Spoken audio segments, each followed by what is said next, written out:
Now, on Dr. Bawumia's belated position on this matter, it has taken years. There has been a lot of hue and cry out there, an avalanche of appeals. You heard Islamic clerics say that, look, they want to know the position of the vice president on this matter, because virtually everybody who matters in the political sphere has been unequivocal about this matter. Former President Mahama has been so consistent and has repeated his position on this matter. He almost began to sound like a broken record on this matter. He's been very, very consistent right from when he served as president all the way throughout his days in opposition. Everybody has been shocked at the silence of the vice president. And finally, after the incessant demands that he speaks out, he has reluctantly spoken. Yes, what? That is a welcome development. Did you hear? Yes, he has reluctantly clearly. This he has all the ingredients of reluctance. All the ingredients of reluctance. So what are the ingredients? When you have to wait, I mean, where is conviction? Where is courage? You know, you have to be timeous about these matters. I mean, this debate has been raging for years, even when the private. So you mean he's late? Very late. And so because he's late, it means he's reluctant. Clearly, I mean, how many times did the Islamic clerics, the religious leaders, the Christian clerics have to appeal to it? It shouldn't have taken all of that appeal, all of that protest, that demand. Protest against who? That he speaks before he speaks now. So that's why, you know, many people, if you follow the reaction, many people are taking it with a pinch of salt. But I am trying to be nice and kind to the vice president this morning and saying that even though it's a reluctant statement, it is belated, I will proceed on the path of being better late than never. And that's what I'm doing this morning. Perhaps sleeping dogs will have been allowed to lie if it wasn't that former Australian High Commissioner who was so provocative, who went about commissioning advocacy offices and all of that, and was in our faces, you know, and that warranted a pushback. And we said, look, enough is enough. And don't forget that within the educational space as well, you had all kinds of offensive educational materials very subtly finding their way into our schools in the name of comprehensive sexuality education. So it is these threats that necessitated the private members, led by the very diligent and formidable Sam George, who's done a yeoman's job on this matter, together with his colleagues, the Honorable Bejra, the Honorable Delasoa, the Honorable Roxanne, Reverend Johnny Timfojo, who became the sole MPP MP on that campaign after all his colleagues abandoned ship. It's not clear why they left him alone on that campaign. But one second.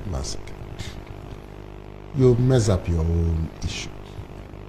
So there are how many NDC MPs? No, supporting this, promoting maybe 8. So yeah, about 8. I think we're about 7. 7. Yeah. And there are how many NPP? 2? One. So the NDC, there are over 100 who have not come out as promoters, including yourself. For private members, yeah, you don't need yourself. You all don't have to sign. So why would you say that the NPP, they've abandoned? No, we are talking about those who started. They've abandoned to the promoters from the beginning. Yeah. They indicated that there were other MPP MPs who were with them. Yeah. Then when it came to putting names and appending signatures on the bill, a lot of them was only Reverend Tim Fojo who stayed. Who stayed and so there are 8 NDC MPs. So can I proceed? I think Doc has clarified this matter. Can I proceed? 137. Only 8 put up their names. Those who didn't put that up, you are included. You are an experienced legislator. So you know how private members bill works. Somebody has It's not for everybody to sign. It is not all the 137. Please, can I proceed? They only say abandoned because they say when they started the process. But do you know the NDC MPs? Can I proceed? Who also support but they didn't put their name? But they didn't mention any. Doc, that interruption clearly was needed. It's just to stop the propaganda. So the point remains that we in the political class have responsibilities. The people we represent are looking up to us. Now, Parliament has done its job. All of us. Indeed, when the Speaker asked if there is any MP who will rise to oppose this or to stop this from being approved by the House, not a soul got it. Nobody got it. So we have done our part.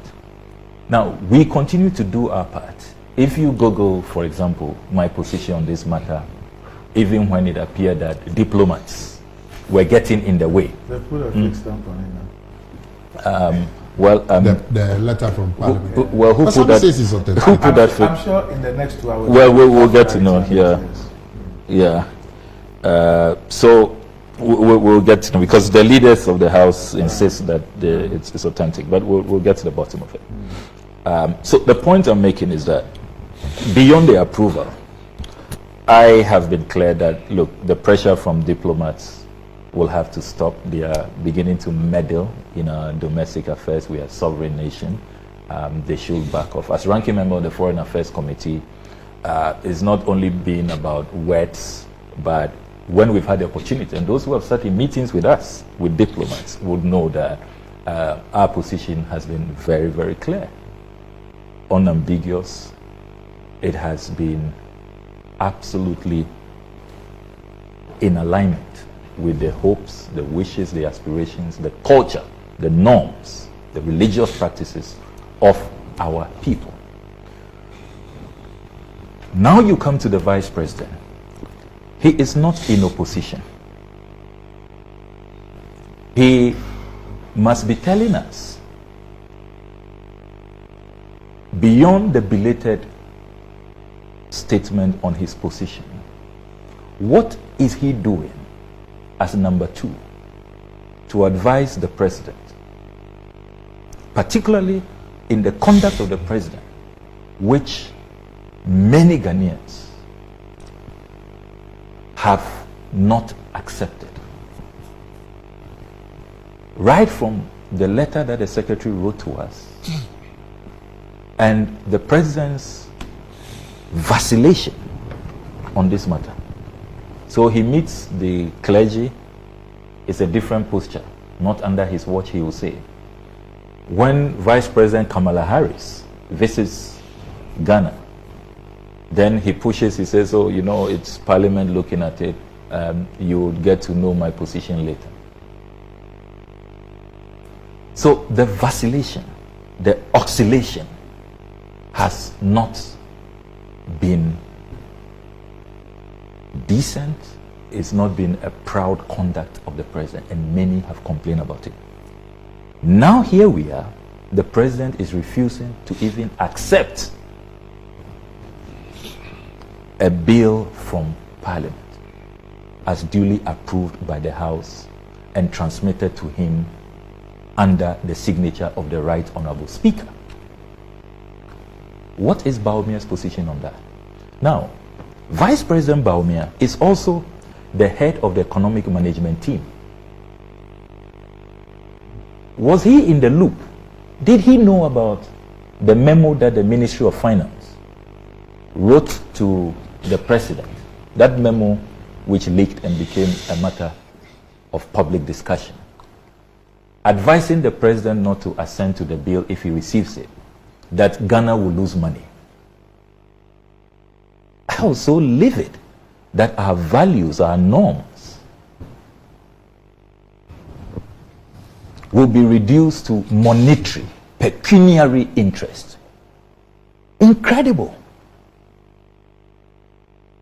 As head of the economic management team, did he know about that position by the finance ministry? Why did he allow that? Especially as this was under the signature of the new finance minister, who many analysts say is really his protege, the Honorable Amin Anta. So, Ghanaians are not interested in mere rhetoric, just huffing and puffing. We want to assess your conduct. It's not enough. I mean, the vice president is not some opposition figure. He's the vice president to the president, his closest advisor. He is the head of the economic management team. And this economic management team is taking positions to the effect that we are going to lose money. They said, what, $3.8 billion? And that they will not advise the president to assent to it. Why did the vice president allow that?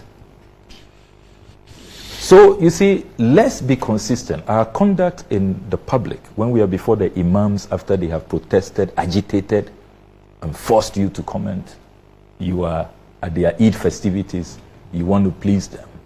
But beyond that, beyond statements, your conduct. So, to be very honest with you, many of us are not just going to say that, okay, let's all be honky-dory, the vice president has finally spoken, because we have a gridlock. We are not making progress. This has even led to a showdown between the executive and the legislature. As we speak, for the first time in our history, ministers who have been nominated, vetted by the House, their report is in abeyance for how many months now?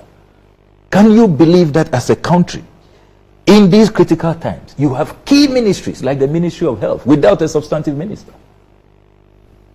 The Ministry for Gender Social Protection without a substantive minister. Our capital, Greater Accra, is without a substantive minister. The president doesn't mind running a wobbly, incomplete government because he is on a showdown with Parliament. He won't sign LGBTQ. He doesn't want to see the bill. And we have this stalemate. He doesn't even have a complete government. And government business is not proceeding in earnest as it should be. Government services have been disrupted, are not working at full steam because of this needless gridlock. So, you see, the rhetoric is not matching the action. What they say when they meet the clergymen, the Islamic clerics, and their conduct in their offices, the memos they are writing from the economic management team, it doesn't match. It's not aligned. And like many, many Ghanaians, I'm deeply worried about this. How long will this continue?